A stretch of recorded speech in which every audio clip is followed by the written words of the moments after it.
Bonjour et bienvenue dans cette deuxième vidéo de la série Mouvement et interaction consacrée à la vitesse d'un système. Alors pour commencer, on va parler de la vitesse moyenne sur une distance d.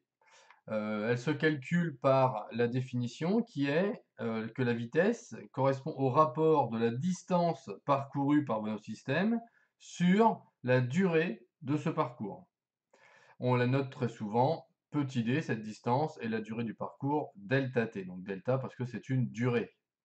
Alors, sur une chronophotographie par exemple, qui est une superposition de plusieurs images, toutes les images étant séparées par la même durée, en général on la note tôt cette durée, on peut apercevoir ici la trajectoire du ballon dessinée en rouge.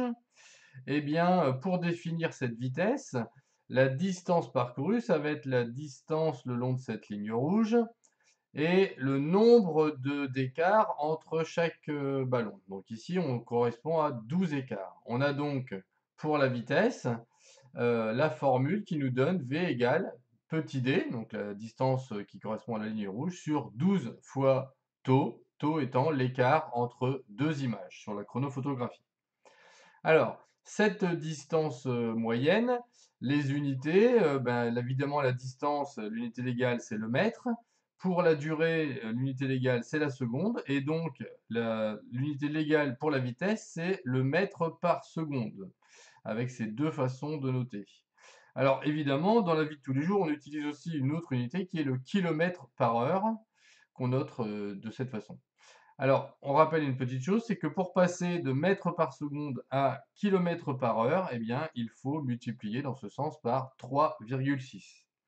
Alors, sur la suite, on peut voir ici un circuit automobile de Formule 1 à Hockenheim et on peut voir sur le tracé du circuit certaines vitesses en certains endroits.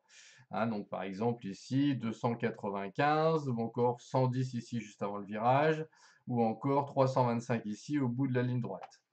Alors, à quoi correspondent ces vitesses? Eh bien, ce ne sont pas évidemment des vitesses moyennes sur un parcours, mais des vitesses moyennes approchées en un point.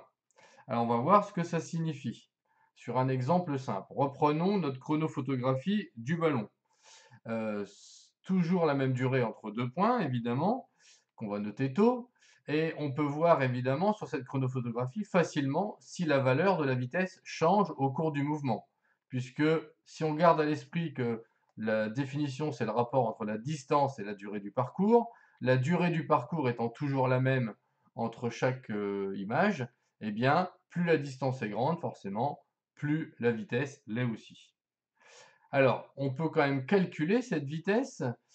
Si on veut la calculer au point B4, par exemple, on va utiliser la définition qui est que la vitesse au point B4, c'est la distance B4, B5. Donc, on va prendre les deux points qui se suivent, les deux points successifs, et on divise évidemment par la durée, qui est la durée entre deux images, qui est tau. Donc, voilà la façon de calculer la vitesse en un point. Alors évidemment, le taux peut se noter de plusieurs façons, dt sur certains logiciels ou même encore delta t. Voilà. C'est tout pour cette vidéo, je vous remercie. On verra dans une prochaine vidéo comment tracer ces vecteurs vitesse.